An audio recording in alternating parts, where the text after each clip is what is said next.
Assalamualaikum warahmatullahi wabarakatuh. Selamat datang di channel Om John. Jadi kali ini kita akan mulai bahas di YouTube. Mungkin sebelum-sebelumnya kita bahas tentang CPNS itu di TikTok. Kali ini gua akan coba membahasnya itu di YouTube.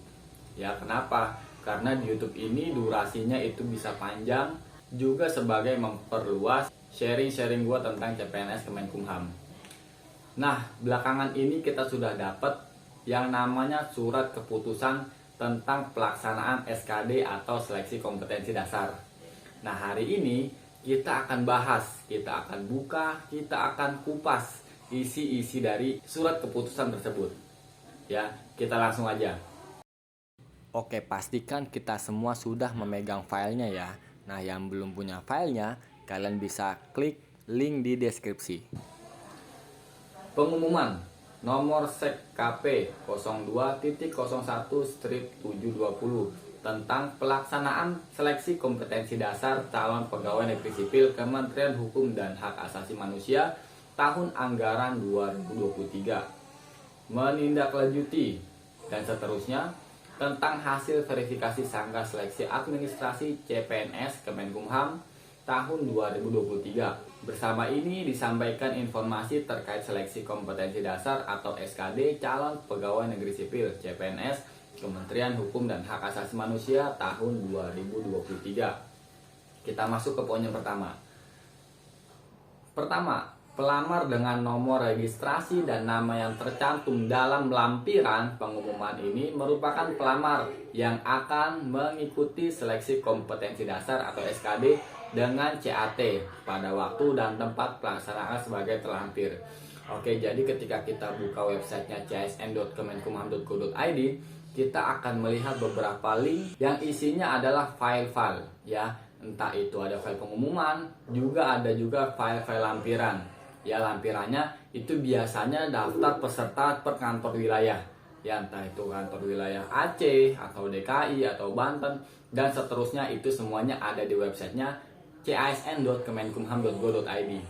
Nah, bagi kalian yang namanya ada di situ, kalian tinggal buka aja, kalian tinggal lihat nih dapatnya tesnya itu di mana.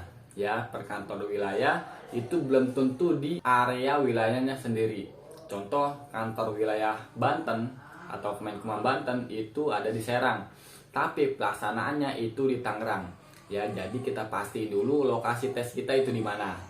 Yang kedua, kita pastikan nih tanggalnya tanggal berapa kita kebagian. Karena tentunya tes SKD itu dibagi dengan beberapa sesi. Ya, beberapa sesi itu juga dibagi dengan beberapa hari.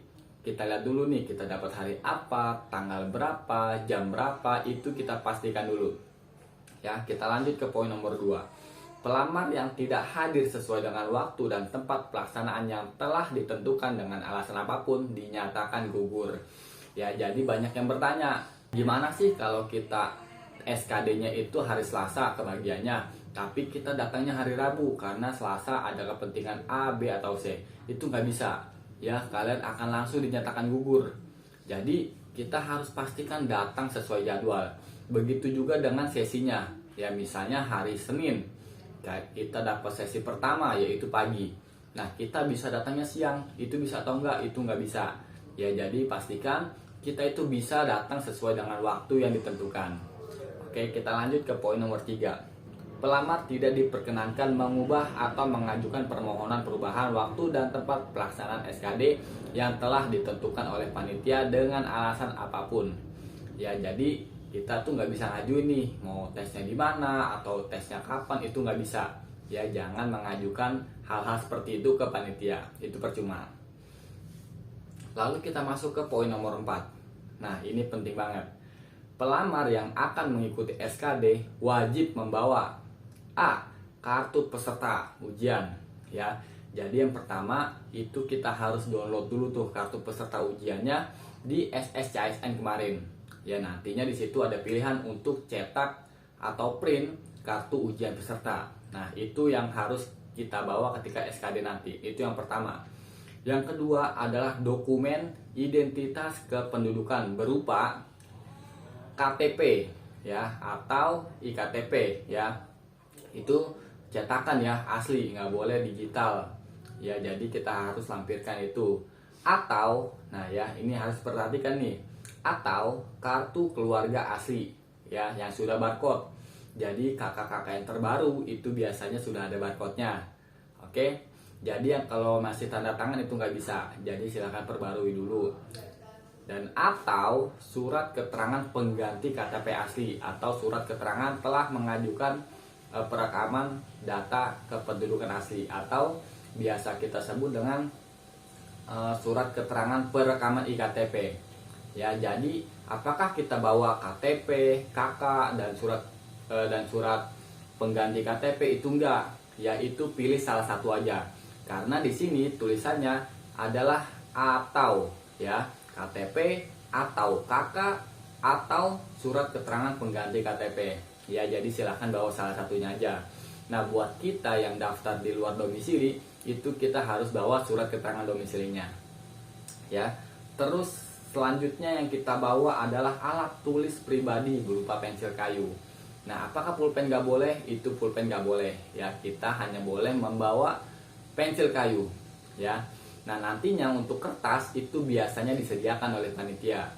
Ya, jadi kalian nggak perlu bawa kertas, nggak usah bawa pulpen, nggak usah bawa buku, cukup bawa pensil kayu. Kita lanjut ke poin nomor 5. Pelamar mengenakan pakaian dengan ketentuan.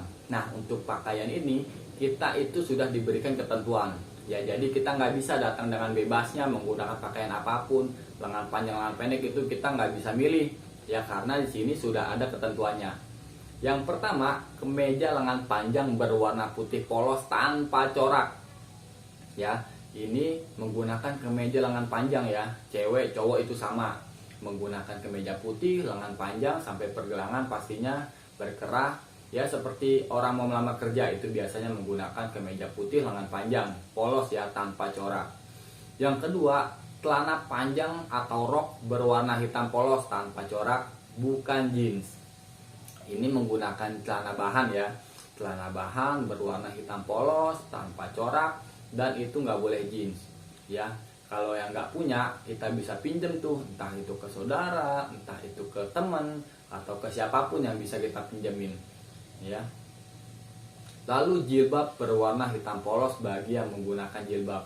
Jadi ketika kita menggunakan jilbab bagi perempuan itu harus polos ya, nggak boleh ada motif bunga kah atau ada motif grafis kah, itu nggak boleh. Jadi wajib hitam polos. Yang D, sepatu tertutup berwarna hitam. Nah, ini sepatunya kalian bisa pantofel ataupun kets. Ya, yang penting adalah berwarna hitam polos ya. Pengalaman pribadi itu ketika ada yang datang menggunakan sepatu, kalau kita katakan model-model Converse, itu langsung disuruh pulang. Ya, kalau Converse kan atasnya hitam, soalnya itu berwarna putih. Nah, itu langsung disuruh pulang sama panitia. Ya, solusinya gimana? Ya, kita cari sepatu hitam polos. Ya, terserah, walaupun gak ada pantofel, kalian bisa menggunakan PDL atau sepatu safety atau sepatu kets, itu terserah. Yang penting menutup bagian atas dan berwarna hitam. Ya. Nah, ada yang bertanya, kalau sepatunya sleting gimana Om? Itu nggak apa-apa, pakai aja. Ya, walaupun nggak bertali alias pakai sleting, itu pakai aja, nggak masalah. Dan tidak menggunakan ikat pinggang. Ya, jadi pastikan nih celana yang kita gunakan ketika tes SKD itu nggak terlalu besar. Supaya apa? Supaya nggak melorot. Karena nantinya walaupun kita menggunakan ikat pinggang itu wajib dilepas. Atau mungkin kalau kita nggak punya ikat pinggang dan celana masih kedodoran, itu kita bisa pakai peniti kah atau bisa pakai tali rapia kah, itu terserah. Yang penting celana kita nggak melorot. Kalau bisa itu menggunakan celana yang ukurannya pas dengan pinggang kita. Ya, kita lanjut ke poin nomor 6. Pelamar yang tidak dapat menunjukkan persyaratan yang wajib dibawa serta tidak mengenakan pakaian yang sesuai dengan ketentuan, maka panitia berhak membatalkan keikutsertaan pelamar. Nah, ini seperti yang tadi saya bilang, ada yang sepatunya nggak sesuai, atasnya hitam dan soalnya putih, itu langsung disuruh pulang. Ya, jadi pastikan yang disuruh dibawa itu kalian bawa, dan yang suruh digunakan atau dikenakan pada pakaian itu dikenakan. Ya. pelamar wajib hadir 90 menit sebelum pelaksanaan SKD dimulai. Nah, jadi misalnya kita dapat di jam 11, itu kita bisa datang jam setengah 10, ya. Nah, apakah satu setengah jam ini kita hanya diam-diam aja sampai mulai? Itu enggak.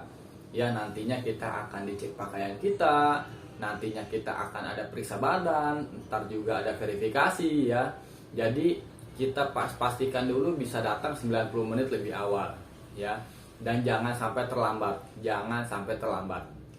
Kita lanjut. Merujuk Peraturan Menteri Pendayagunaan Aparatur Negara dan Reformasi Birokrasi, ya, Menpan RB nomor 27 tahun 2021 tentang pengadaan pegawai negeri sipil Jangto, Keputusan Menteri Pendayagunaan Aparatur Negara dan Reformasi Birokrasi nomor 651 tahun 2023 tentang nilai ambang batas. Ya, ini adalah passing grade-nya. Passing grade-nya masih sama seperti tahun kemarin. Ya, TWK itu terdiri dari 30 soal, nilai paling tingginya itu 150. Ya. Terus ada TIU 35 soal, nilai paling tingginya itu 175, dan TKP ada 45 soal dengan nilai tertinggi itu 225. Nah, untuk TWK dan TIU apabila benar kita mendapatkan skor 5, apabila kita tidak menjawab ataupun salah itu skornya 0, ya. Jadi walaupun salah itu nggak ada pengurangan nilai, tapi skornya adalah 0. Nah, untuk TWK tentunya skor 1 sampai dengan skor 5. Ya, kalau mungkin jawaban kita tepat, kita mendapatkan skor 5. Apabila jawaban kita kurang tepat, kita akan mendapatkan skor 1 atau 2.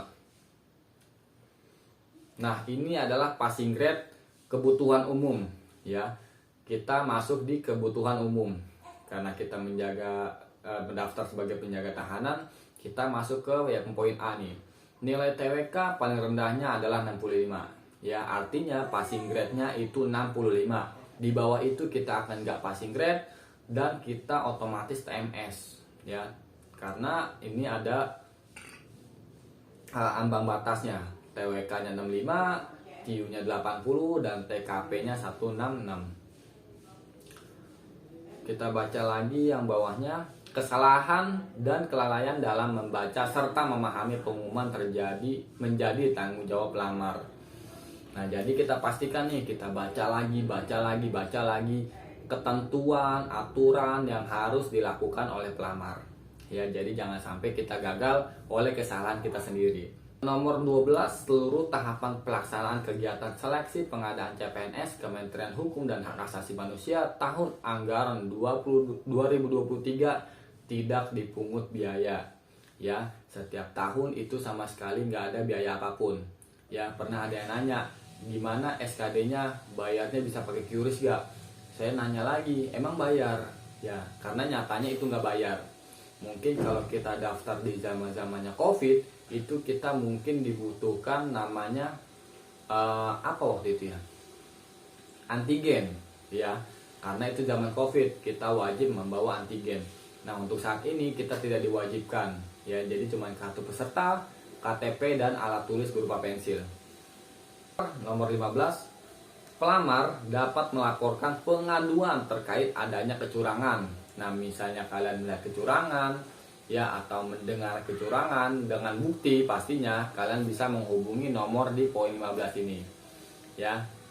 Jadi di sini kita sudah baca semua. Jadi kita tekankan adalah yang harus kita bawa yang pasti, ya. Yang harus kita bawa yaitu yang tadi kita sebutkan.